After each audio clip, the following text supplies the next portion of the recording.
Jaram,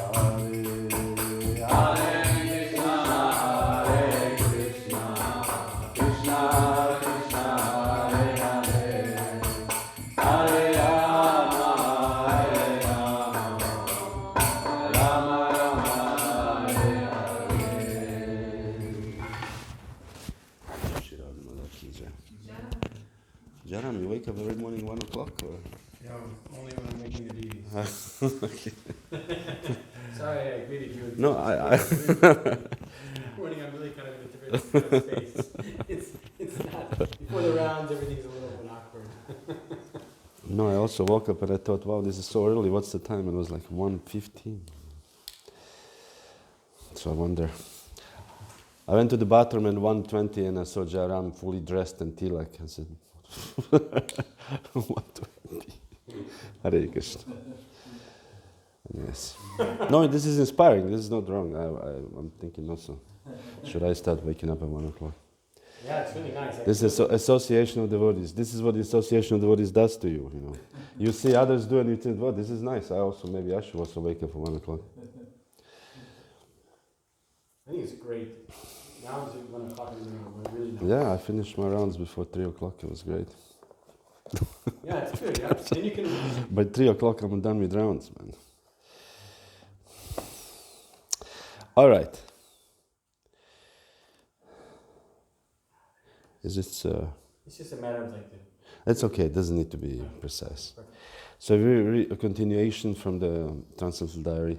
Mahamsa Swami arrived today to go over the finalization of the trust document for the Hyderabad farmland. Some 600 acres, it was offered to ISKCON by Hari Prasad Bhadruka in 1975. This is lots of land, 600 acres. That's a decent amount. But due to the government regulation and legal requirements, the transfer is only now being completed, so a year later. The Bhadrukas also want to be trustee members, but have acceded to Prabhupada's insistence that the majority trustees be ISKCON members. And this is the same. The saying goes: there are no free lunches. If somebody wants to give land, but there's always somebody attached, you know. So sometimes people want to give something, but there was one situation. I remember I was recently reading the Prabhupada did not accept donation. He said, forget about it, because they wanted this condition and that condition and this condition. There's two sisters in Vellore, I think. This was what. But they wanted to still be in charge of the land and something. So Prabhupada says, we cannot accept this donation. Prabhupada discussed the trust status in detail and told Mahamsa that as soon as we are legally in control, he will come there to inaugurate the development program. Mahamsa also gave an enthusiastic report about this visit to Koda Canal, telling Prabhupada about the good response of the 2 programs he did there and informing him there are many people staying in the hill stations in that area. Dr. Ghosh is requesting Prabhupada to visit, and so he agreed to go in December. So Prabhupada's current travel plan is to be in Mayapur by November 10th and then return west by December 18th to Varda, Maharashtra, to attend the Gita Pratishtan meeting. He has been in correspondence since May with the organizers, a group of wealthy businessmen and followers of M.K. Gandhi. They have decided to meet each year to discuss ways and means of popularizing Bhagavad Gita, and because Srila Prabhupada is the most successful exponent of the Gita, he has been invited as this year's main guest. After this meeting, he wants to go south to Kodai Canal and thence return to Mayapur and Vrindavan for the Guru Purnima festival.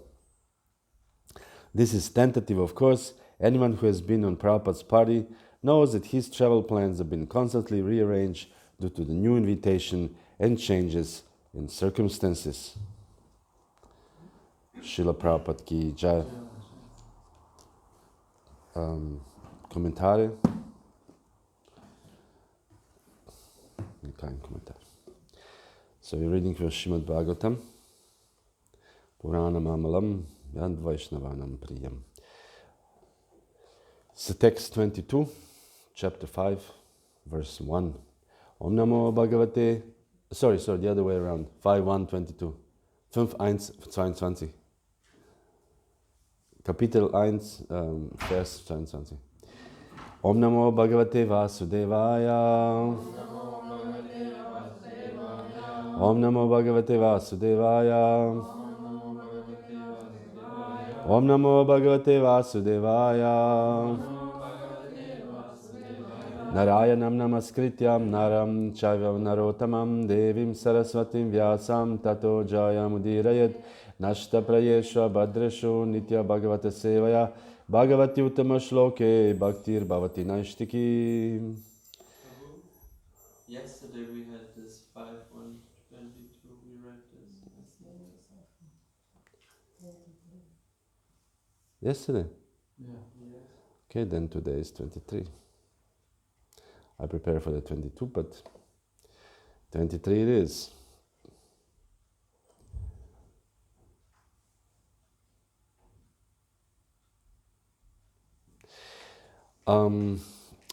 Iti havava sa jagati patir ishvare chayadaninvishe diniveshita karma dikaro kila jagad bandhan dvamsana paranubhavasya bhagavat adi purushasyangri yugalanvatara dhyana nubhavena parirandita keshayashayo vadato pi mana vardano mahatam mahitalam anushasasa. So, translation. Or should we do it word for word? Iti, thus. Havava, indeed. Saha, he. Jagatipati, the emperor of the whole universe. Ishvara Ichaya, by the order of the Supreme Personality of Godhead. Anybody knows what Icha means? Ishvara Icha. Desire, yes. This is what Prabhupada introduced this reading word for word. So we are not Sanskrit scholars, but we hear over and over, and then Icha, yeah, no, this is a desire. Jagatpati, okay, he's the master of the universe. Then karma adhikara, material affairs. Aniviveshita, adiniveshita, sorry. Completely engaged. Karma adhikara, in material affairs. Akila jagat, of the entire universe. Bandha, bondage. Dvamsana, destroying. Para, transcendental. Anubhavasya, whose influence. Bhagavata, of the Supreme Personality of Godhead. Adipurushasya, the original person. Angri, of the lotus feet. Yugala, two. Yugala Kishore, too young. They have two, like a Pankaj Angri. We have devotee Pankaj Angri, famous devotee. Pankaj Angri, the lotus feet. And Pankaj means lotus. So, Anavarata, constant. Dhyana Anubhavena, by meditation. Parirandita, destroyed. Kashaya, all the dirty things. Ashaya, in his heart. Avadata, completely pure. Api, although. Manavardana, just to give honor. Mahatam, the superiors. Mahitalam, the material world. Anushashasa, ruled. Following the order of the Supreme Personality of Godhead, Maharaj Priyavrata, fully engaged in worldly affairs, yet he always thought of the lotus feet of the Lord, which are the cause of liberation from all material attachment. Although Priyavrata was completely freed from all material contamination, he ruled the material world just to honor the orders of his superiors. Purport.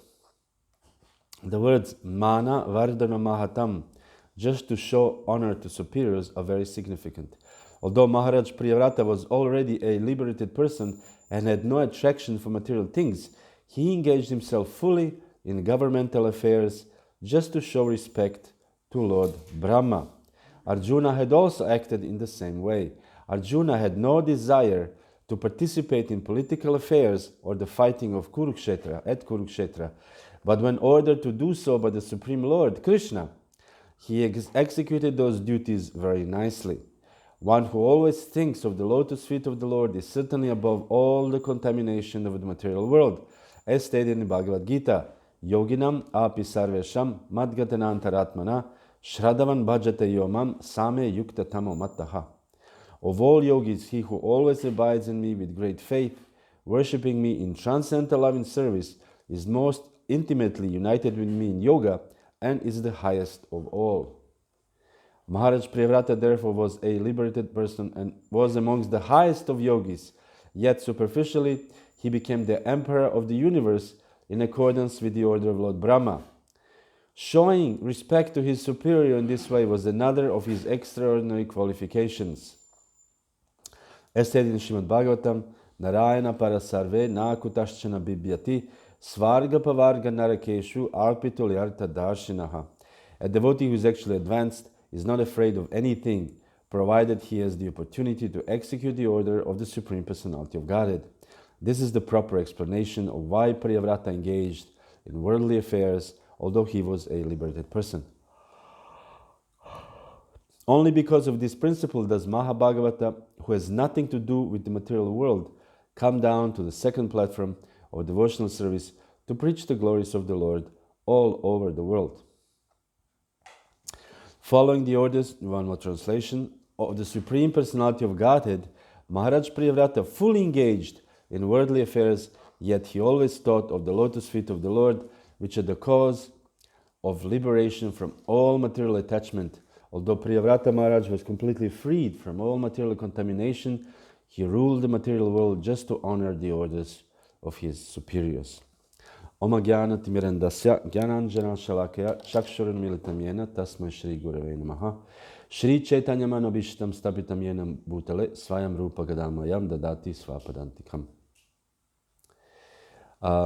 Interestingly enough, I was reading this morning Chaitanya Charitamrita, and there Lord Chaitanya was speaking to Rupa and Sanatan, and Rupa and Sanatan, at that time Dabir Kas and Sakar Malik, came to see Lord Chaitanya. They offered their obeisances, and they were so humble that Lord Chaitanya said, "Your humility is painful to me. Please do not be so humble." Amazing, amazing.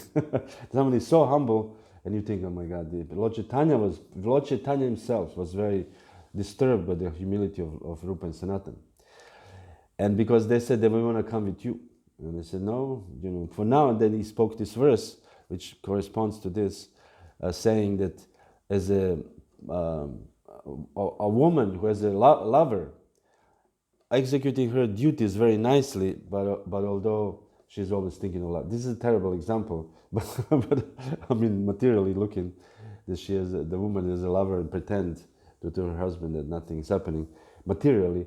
But the example is that she must be very cautious the husband doesn't find it out, first of all, and that not just that doesn't find it out materially, that doesn't find the traces or whatever, but to actually that she in her mind, her behavior doesn't change.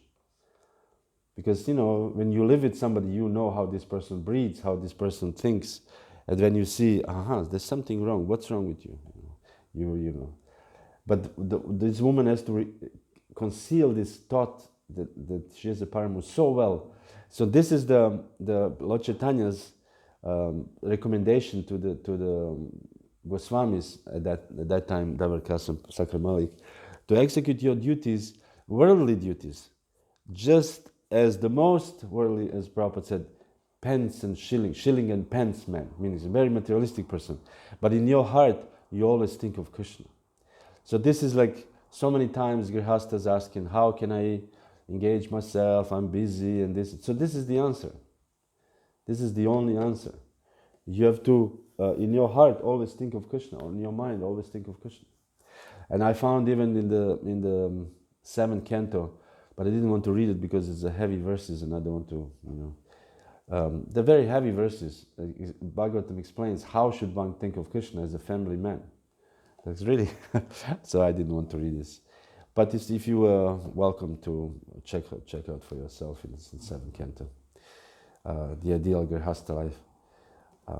It's the same in the same spirit that you actually, although you do all your worldly duties, you always know you're just serving Krishna. And everything around you is actually meant for serving Krishna. Bhaktivinoda Thakur wrote this famous song, Manasa deho geho yo kichumur arpiluntva pade nanda kishore.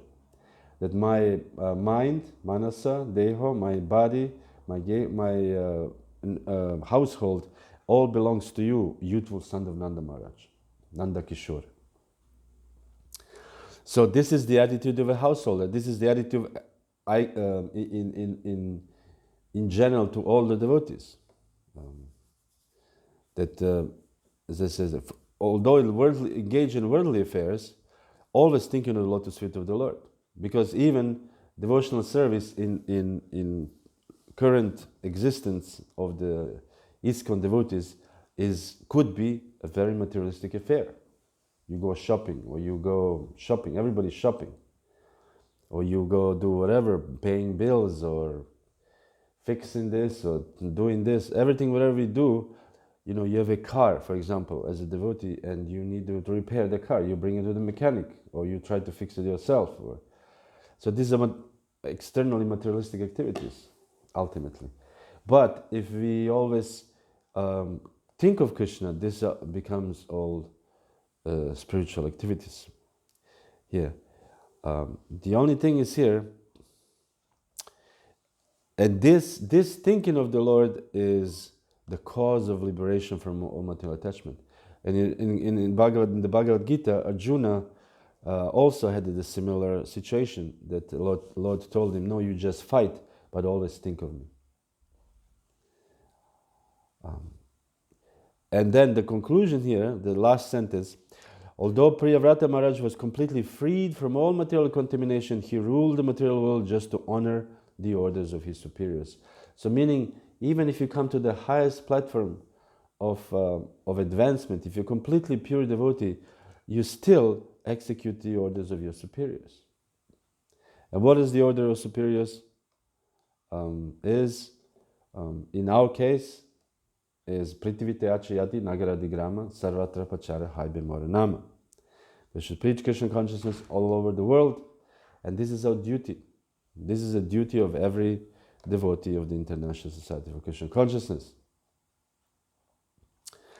And so the preaching means so many different things, but the main, Prabhupada always mentioned, or concluded what preaching is taking responsibility. This is Prabhupada's.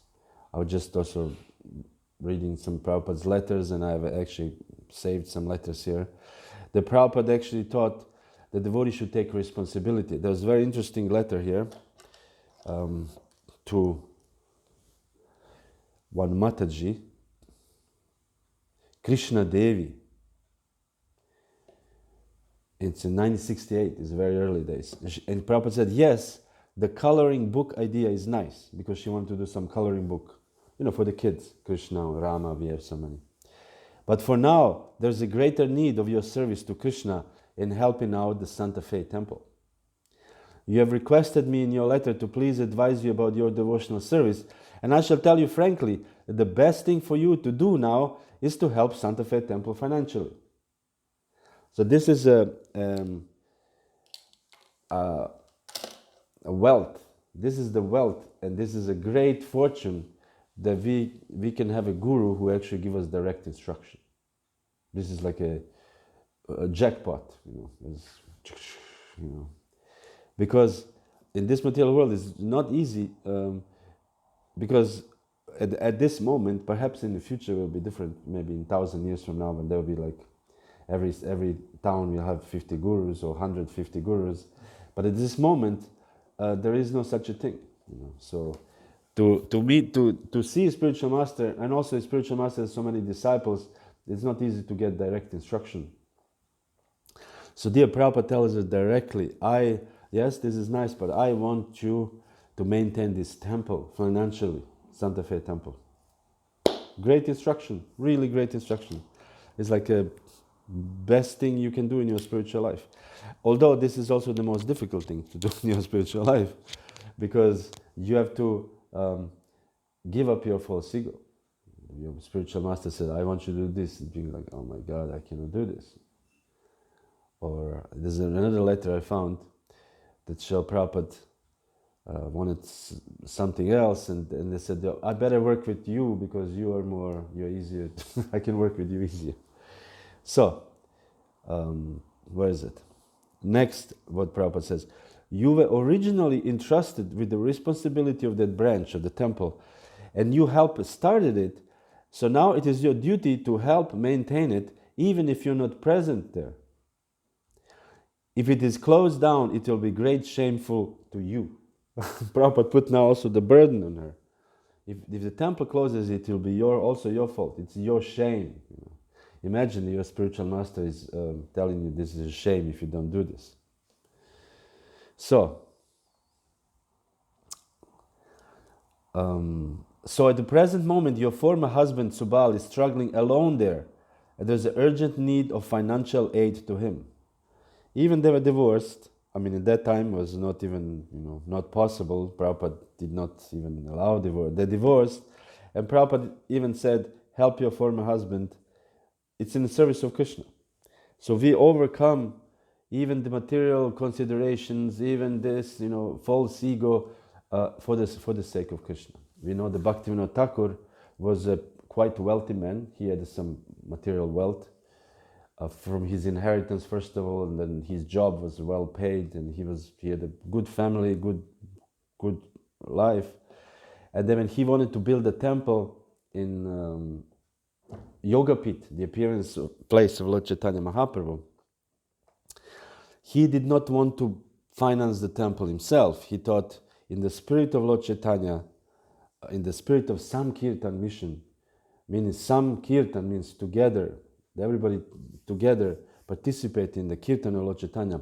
He begged from door to door to people to collect money to build the temple. And I said even he went to his enemies, because we all have enemies, particularly if you're a magistrate like this, important person, you must have enemies. And he went even to the enemies and he begged money from them to build the temple. So for the mission of Lord Chaitanya, we do even this kind of things, which are not very, very unpleasant. Actually, by the way, side note, the temple in Tirupati, the ISKCON temple in Tirupati, is built entirely on book distribution. Every rupee came from book distribution. I was talking to, at that time, he was the temple president. I forgot his name now. Anyways, I was there. I've completely forgot his name. He told me that there was some wealthy man, and he said, why are you doing this, collecting money for years on book distribution? He said, I can just give you money, I can give you. And he said, thank you, but I want this temple to build entirely from the book distribution. And he did it. The whole temple was built only from the book distribution. It's amazing. Revati Nandana, or whatever his name is. So then he took the money of the rich man and he bought some other land next to it or something for the Goshala or something. But the temple was purely book distribution. Anyway, so for the sake of Krishna, we can even cross over this, material not niceness. Then Prabhupada says, therefore I request you to do this service. You and your husband should earn money nicely and send to Santa Fe at least $100 a month, which is not much, but at that time probably was some money. That will be good for you both, and good for me, and good for Subal, and the best service for Krishna. So for everybody, I guess she had a new husband, and for both of you, you can send money to Krishna, meaning give it to the temple. For me, I will be happy. For the temple, it will good. Temple will get some money, and the Subal who is there, he will also not struggle. Krishna wants that you should do him this service to help maintain his temple. So I request that you shall do this immediately. So Krishna wants you to do this. And Krishna will be pleased upon you and will give you all aid in serving him in this way. That is my desire. This is like a nectar letter to all the disciples who want to make progress in Krishna consciousness. That your spiritual master tells you exactly what you want to do, what he wants you to do. For the devotees in the International Society for Krishna Consciousness, when we join the Hare Krishna movement, we have different authorities, Bhakta leaders, and Bhakta leader tells us what to do. And this is like a nectar. Therefore, for young devotees, it's very easy to make progress.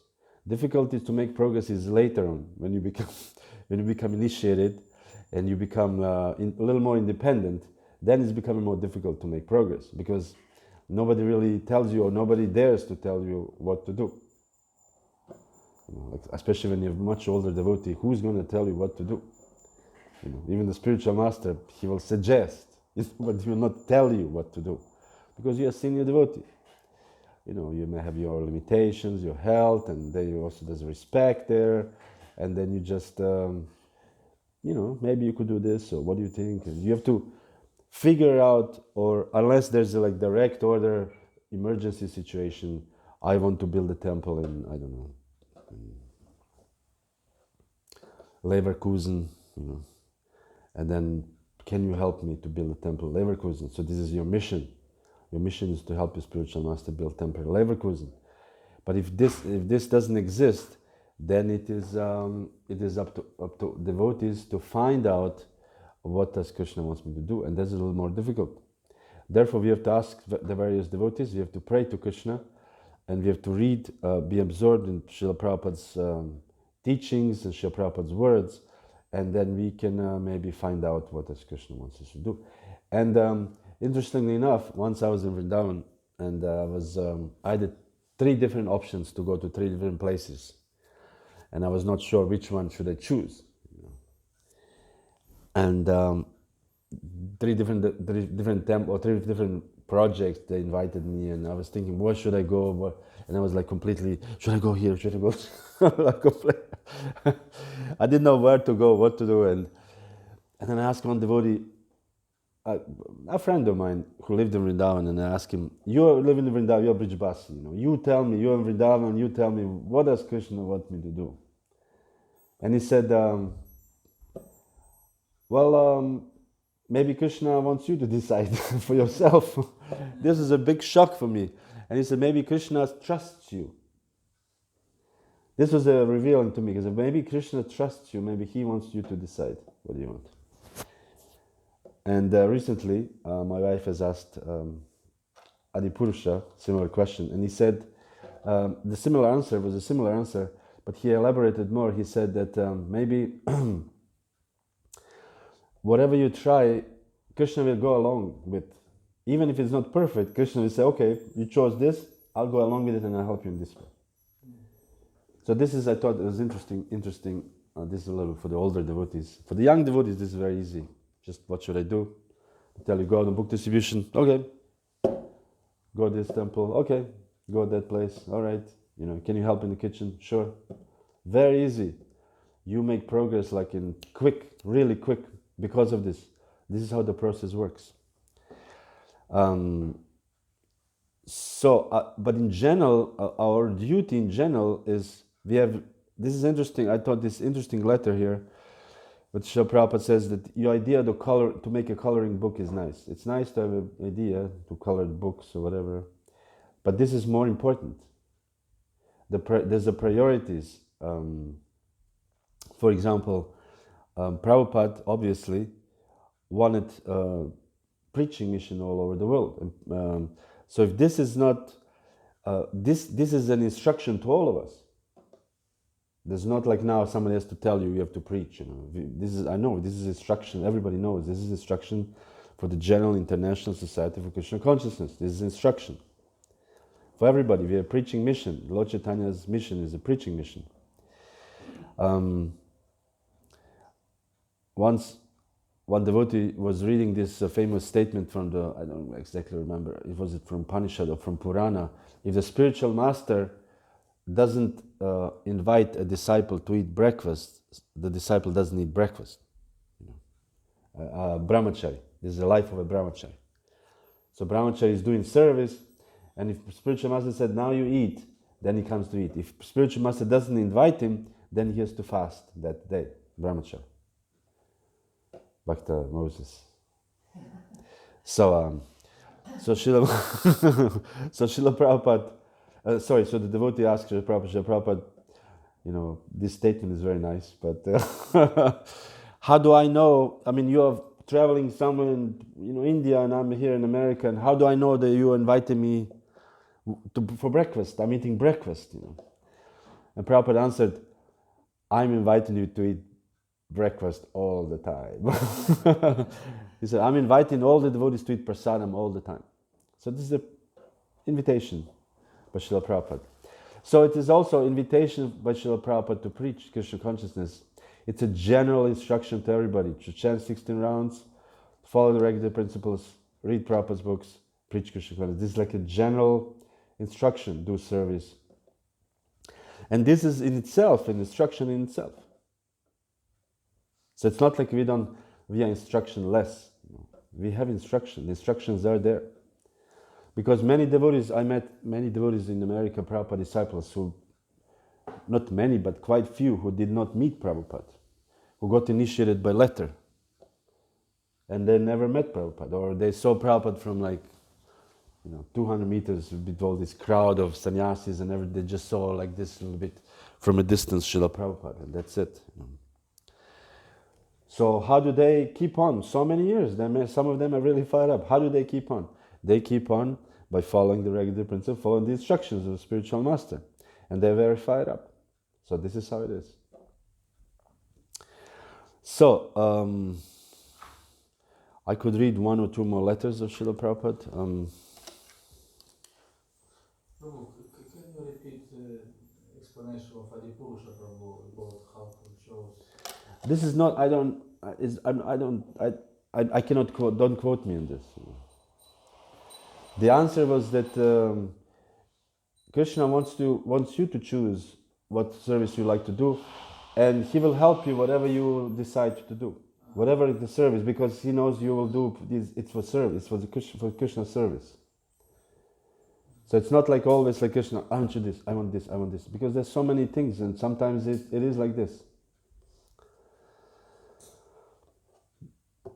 But don't quote me on this. But you mean if the spiritual master is not present? If the spiritual master, sometimes spiritual master is not, it's far away, or sometimes he doesn't know you. Spiritual master doesn't know you sometimes. I had a similar situation. Yes.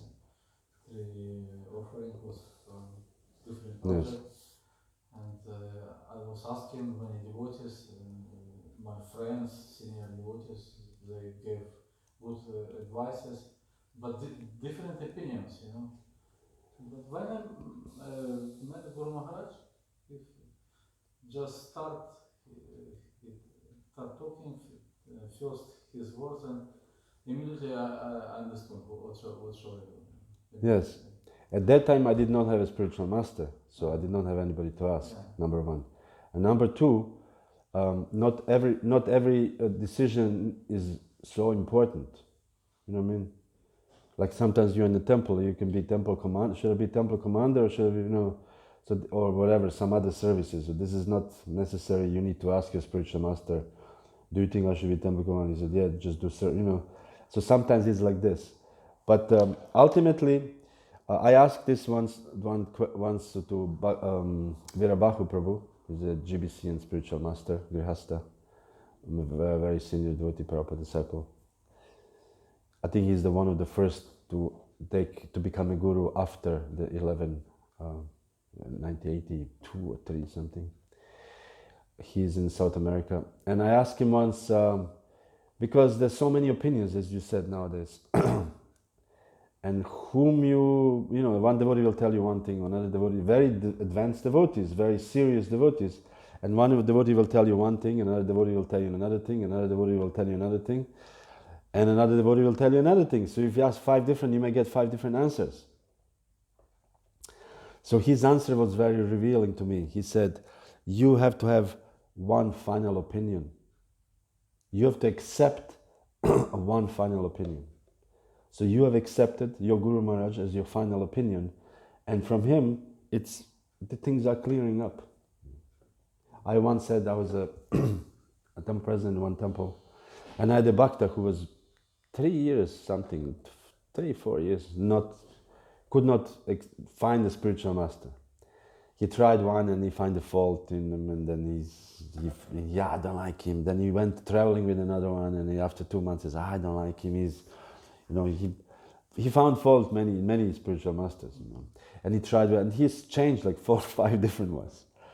So then on the end he becomes so mental, after 4 years, if you're actively participating in the Hare Krishna movement, you need a spiritual master. So he asked me, what should I do? And I said, well, he was a brahmachari in my temple, so I said, well, I think you should just choose any spiritual master, because for you, just to accept anybody will be good.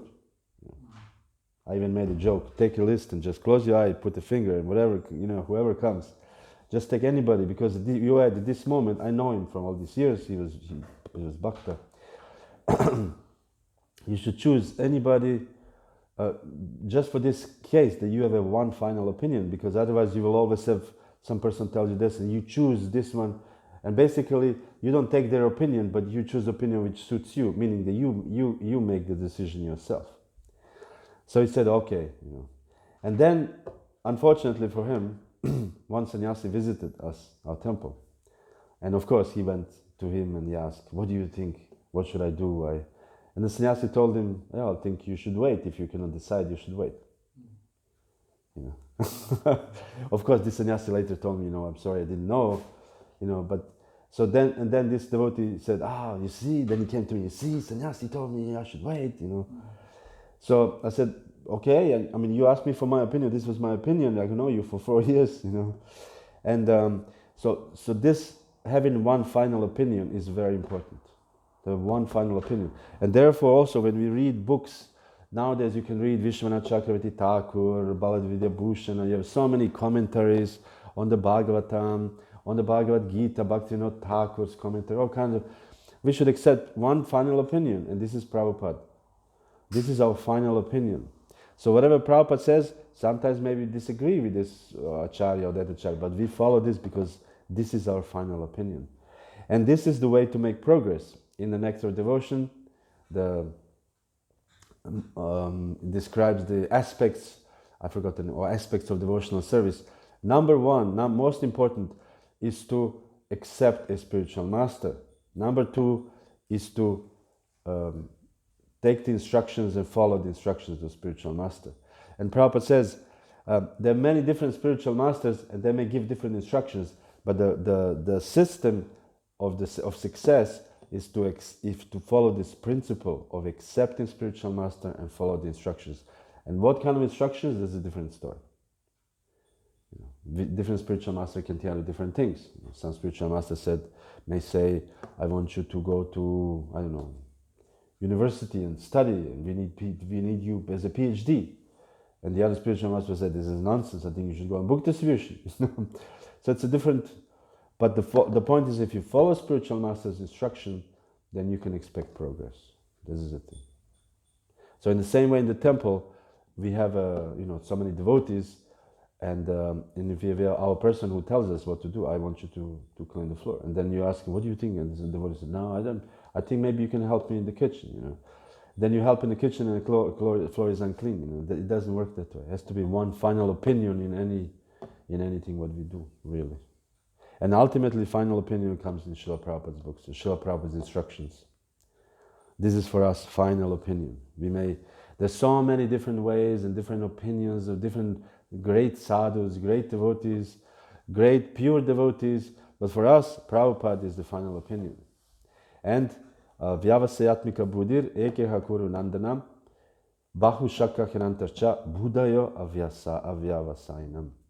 That Bhagavad Gita verse says that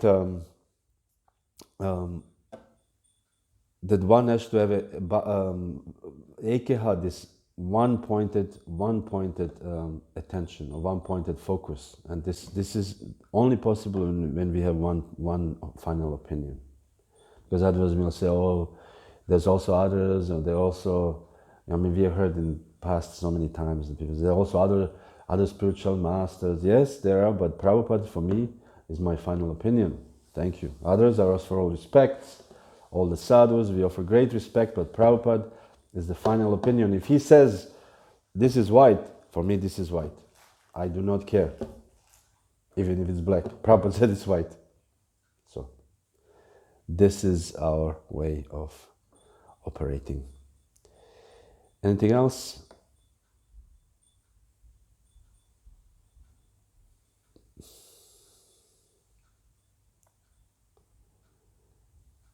Okay.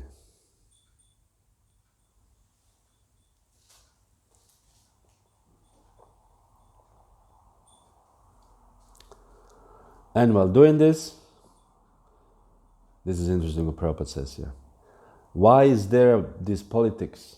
This is not good. If politics come, then the preaching will be stopped.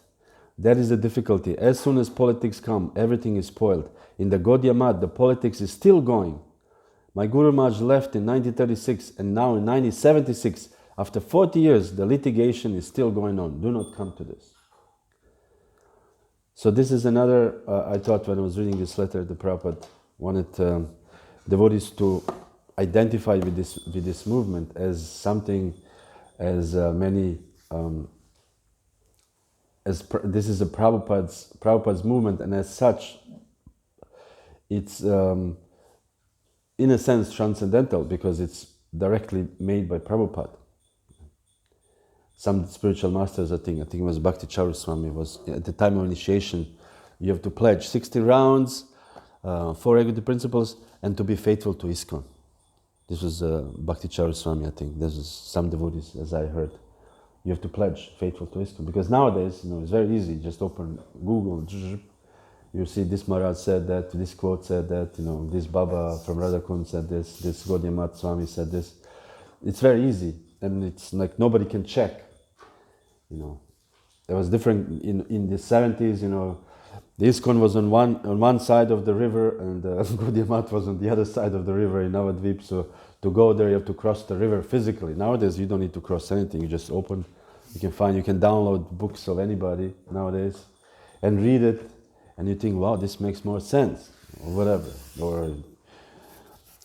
or so much criticism. So Prabhupada didn't do this properly or that properly, or ISKCON is not doing this properly or that properly, and even if it is true, and ISKCON is not doing it still, it is our duty to preserve it as Srila Prabhupada society, to preserve it, no matter what happens. Still, it is our duty to preserve it. Because this is Prabhupada, made by Prabhupada, and it will stay there.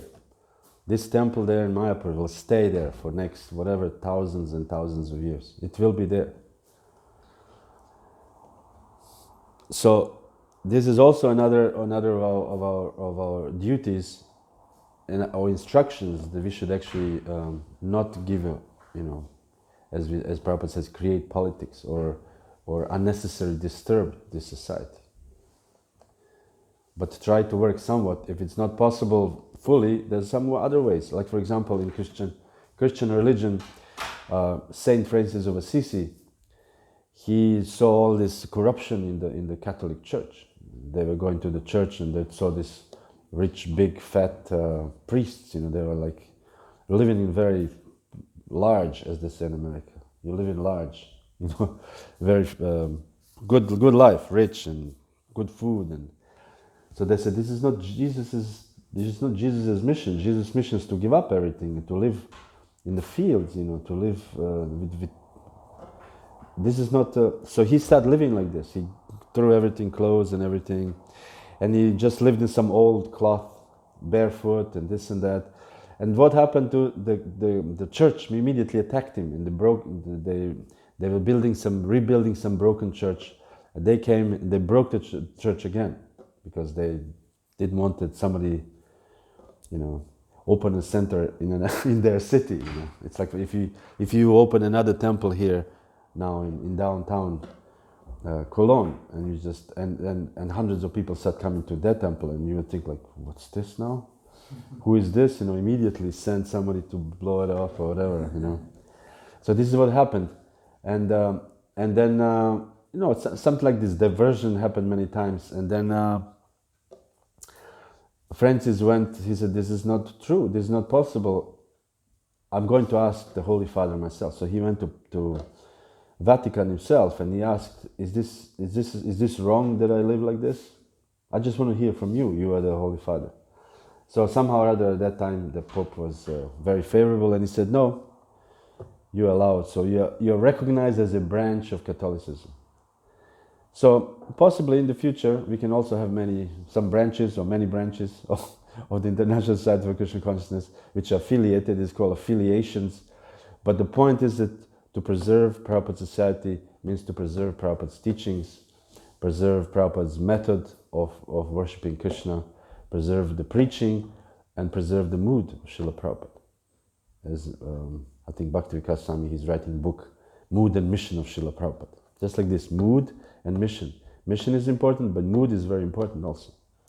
Anyways, this is all I wanted to say for today. Any questions, any comments, additions? Yes, Prabhu. I have a question about the spiritual master. Yes. So it said you can speak prayers to the spiritual master, and there's he has a different kind of ability than normal jivas, so to say. And but still, What does that to do with prayers? Prayers and the jivas and abilities. No, my question is more like, isn't it like I could not really pray to you or any other devotee, but you can pray to the spiritual master because he has a special function. So what is the difference between a spiritual master and a jiva who's not a spiritual master, but you can pray to the spiritual master, but you can't pray to an ordinary jiva? Or can you pray to any jiva? You understand the question? I somewhat try to understand the question, but first of all, why spiritual master? What is ordinary jiva? What is spiritual master? What kind of jiva is the spiritual master? Yeah, or in why your can you pray to him but not to ordinary jivas? What is an ordinary jiva? What is a not ordinary? Why is spiritual master not ordinary jiva and the others are ordinary jivas? What is ordinary in that? That my question is to you. Ordinary is just not a spiritual master. Ordinary for you. Yeah. So does it mean that you can pray to any jiva? Spiritual master is jiva. Spiritual master is not Krishna. Spiritual master is not Krishna tattva. Spiritual master is jiva tattva. Yeah. Sorry?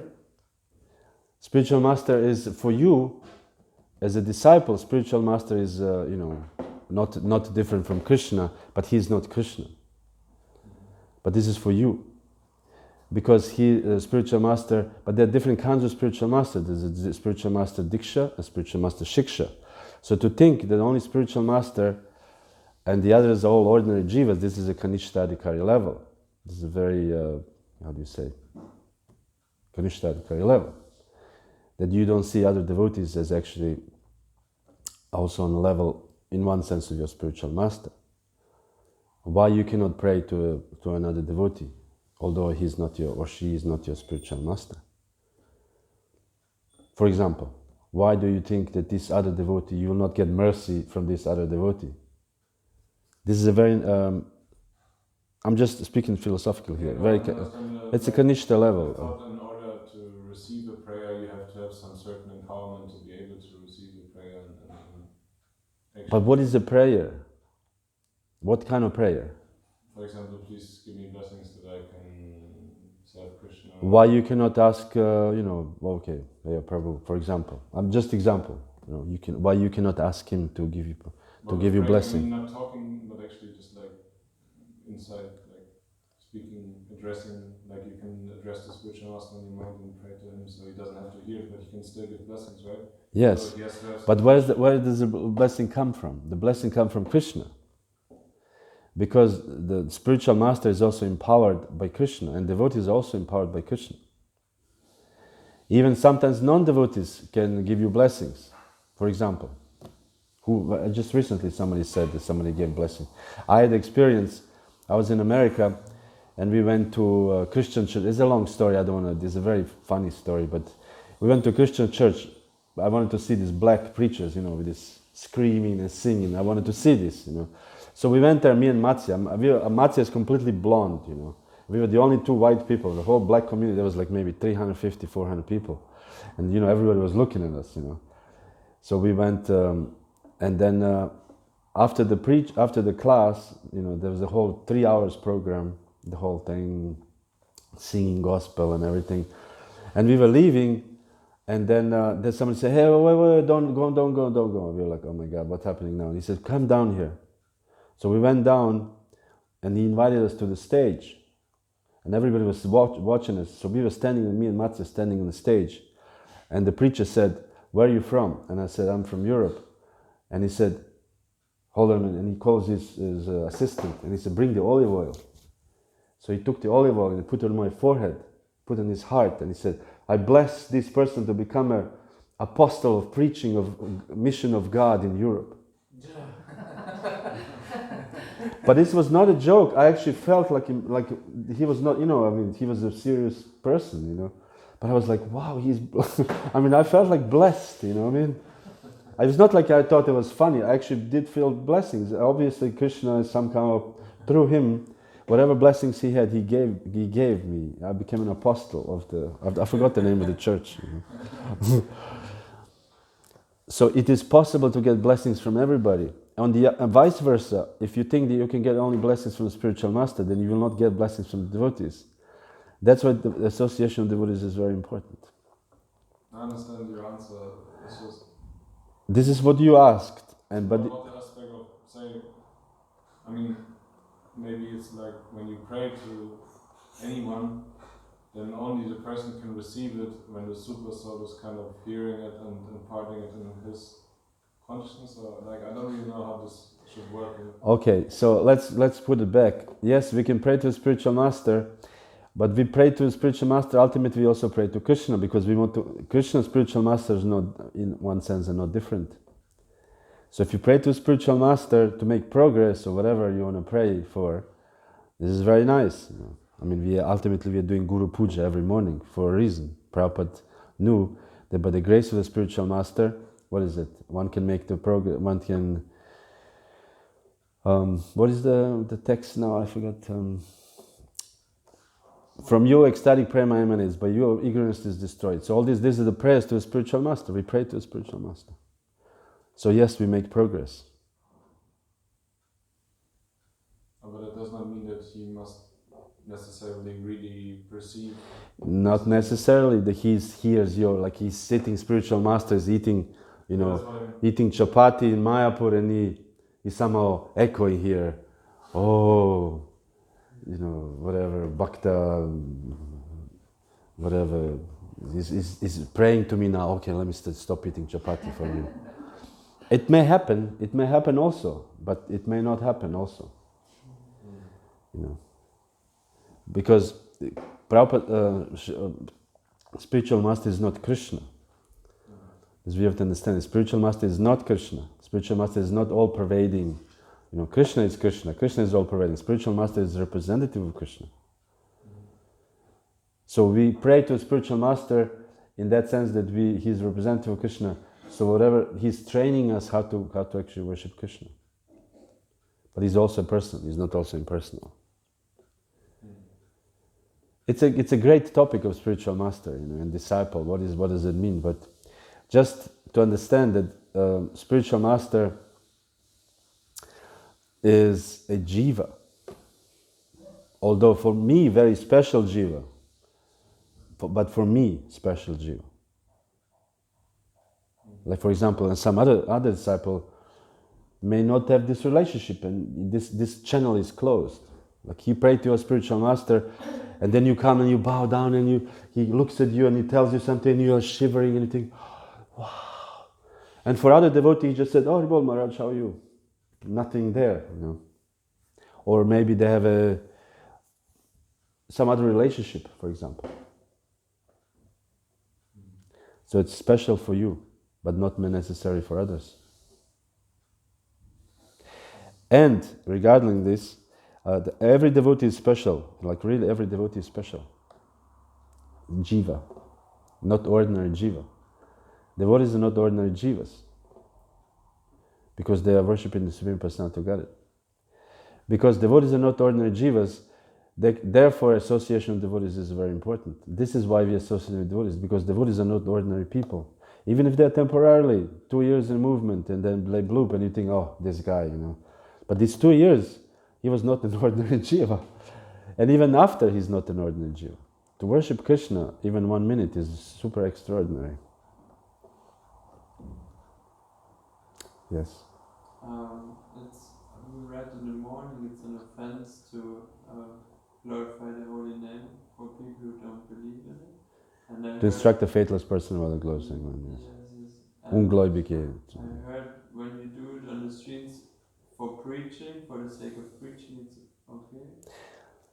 You can say something? Yeah, this is a little tricky thing, but therefore, again, coming back, we have one final opinion.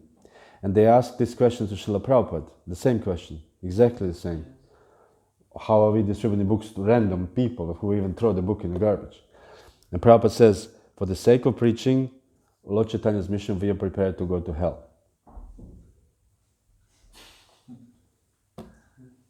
But Lord Chaitanya will not send us to hell, of course. And therefore we need this ultimate opinion of Srila Prabhupada. Because you could say, oh, well, this Shastra says this and this Shastra says, no, Prabhupada says, no, you should do it even if you go to hell. For the sake of Lord Chaitanya, we'll do it. So. Like Indians often reject book.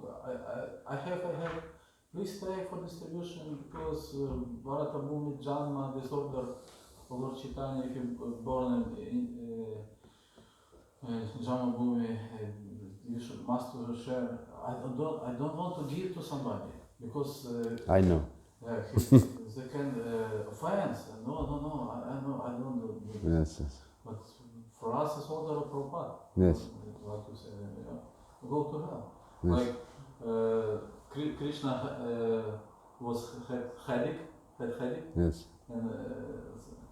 and asked Brahmana like medicine for head, dust from. And everybody, no, I cannot give my dust from feet. But Gopi, yes, if Krishna need, we can go. Yes. We can give this for satisfaction of Krishna, if he even go to hell. Yes. Point is satisfaction of Krishna. Yes. There's a very interesting the story, Srila Prabhupada and the ex-Harikesh Swami. He was in, that time, wanted to go to Russia to preach. And Prabhupada actually wanted him to go to Russia. At that time it was like not possible. You know. There was Iron Curtain and KGB, whatever, all this heavy duty stuff. So he said, you should go to Russia. And he said, but Prabhupada, how can I go to Russia? You know, it's very difficult and, you know, I don't know what would I eat there, you know. And Prabhupada said, eat whatever is available. And Prabhupada said, but Prabhupada, what if there's only meat available? And Prabhupada says, then eat meat. But preach. Imagine, eat meat but preach. And Harikesh said, but Prabhupada, if I eat meat, what would be of my consciousness? And Prabhupada said, to hell with your consciousness. Go out, go out there and preach. So it can go that far. Of course, we don't, you know, now say, oh, I can eat dinner and distribute books. You know, we don't do this, but just in an extreme situation. And even Bhaktisiddhanta Saraswati even allowed his brahmacharis to eat grains and Ekadashi to go out to preach, distribute books. So for this sake we transgress even, but of course this has to be authorized. You cannot just whimsically say, oh, you know, Prabhupada says or whatever. You know, you have to have one ultimate opinion of our own. Okay, I think... Krishna is self-sufficient, yeah? yes. He's Swarad. And his system is to accept service through his devotee. Yes. He's more satisfied if devotee satisfied. Yes. And also sometimes we can hear from spiritual master, if devotee satisfied, I'm satisfied. Yes. And like you mentioned, this Krishna Vikari, I'm in Krishna, I'm in Guru. Yes. Cannot see super soul and heart in Yes. other entities. This low level. Yes. But we can satisfy Guru and Krishna by satisfied devotees. Yes. Because I am in Krishna, I am a Guru, this is my what philosophy. Yes. Like there's a story of Srila Prabhupada was in New Vrindavan, and they were walking, showing Prabhupada, we have this, and this is the land, and this, and this, and that. And Prabhupada walked and he saw one Mataji. It was winter time, she was dressed in very thin clothes. And he said, why are you dressed like this? You'll get sick. It's cold. And she said, Prabhupada, this is what we have. And he immediately turned to Kirtananda and he said, make sure that she gets a sweater. You know? So Prabhupada didn't think like, this is some insignificant, unimportant jiva. You know? These are the ordinary jivas. You know, he thought this is the important devotee. You know, so she should actually wear nice clothes. Always ask me, are you warm? Yes, yes. You know, Bhakti Bhushan Maharaj brings us sometimes sweets. You know. He doesn't need to bring us sweets after the class. I don't know if he's still doing this. From time to time. Last summer, I mean, also he was almost every time after the class, he was taking the sweets to feed the devotees. Anyways, Jairam, would you like to add anything before I conclude? Srila Prabhupada ki Jai.